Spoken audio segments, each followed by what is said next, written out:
ایک تاجر اپنی محنت سے کامیاب ہوا اور ایک بہت بڑے ادارے کا مالک بن گیا۔ جب وہ بوڑھا ہو گیا تو اس نے ادارے کے ڈائریکٹروں میں سے کسی ایک کو اپنا کام سونپنے کی دلچسپ ترکیب نکالی۔ اس نے ادارے کے تمام ڈائریکٹروں کا اجلاس طلب کیا اور کہا، میری صحت مجھے زیادہ دیر تک اپنی ذمہ داریاں نبھانے کی اجازت نہیں دیتی، اس لیے میں آپ میں سے ایک کو اپنی ذمہ داریاں سونپنا چاہتا ہوں۔ میں آپ سب کو ایک بیج دوں گا، اسے بونے کے 1 سال بعد اس کی صورتحال سے مطلع کریں گے، جس کی بنیاد پر میں اپنی ذمہ داریاں سونپنے کا فیصلہ کروں گا۔ کچھ عرصے بعد سب ڈائریکٹر اپنے بیج سے اگنے والے پودوں کی تعریفیں کرنے لگے، سوائے زید کے جو پریشان تھا۔ وہ خاموش رہتا اور اپنی خفت کو مٹانے کے لیے مزید محنت سے دفتر کا کام کرتا رہا۔ دراصل زید نے نیا گملہ خرید کر اس میں نئی مٹی ڈال کر بہترین کھاد ڈالی تھی اور روزانہ پانی بھی دیتا رہا، مگر اس کے بیج میں سے پودا نہ نکلا۔ 1 سال بعد ادارے کے سربراہ نے پھر سب ڈائریکٹروں کا اجلاس بلایا اور کہا کہ سب وہ گملے لے کر آئیں جن میں انہوں نے بیج بویا تھا۔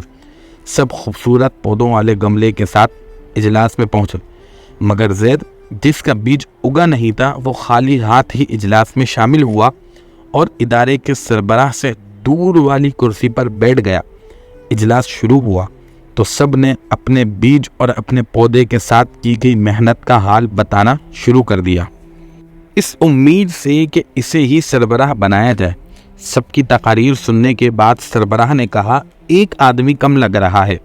اس پر زید جو کہ ایک اور ڈائریکٹر کے پیچھے چھپا بیٹھا تھا، کھڑا ہو کر سر جھکائے بولا، جناب، مجھ سے جو کچھ ہو سکا میں نے کیا، مگر میرے والا بیج نہیں ہوگا۔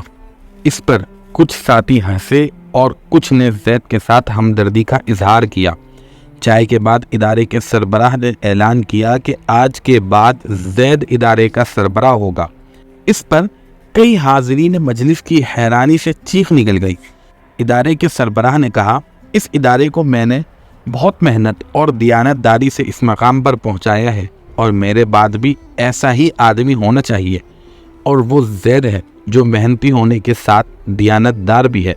میں نے آپ سب کو ابلے ہوئے بیج دیے تھے جو اگ نہیں سکتے تھے، سوائے زید کے آپ سب نے بیج تبدیل کر دیے۔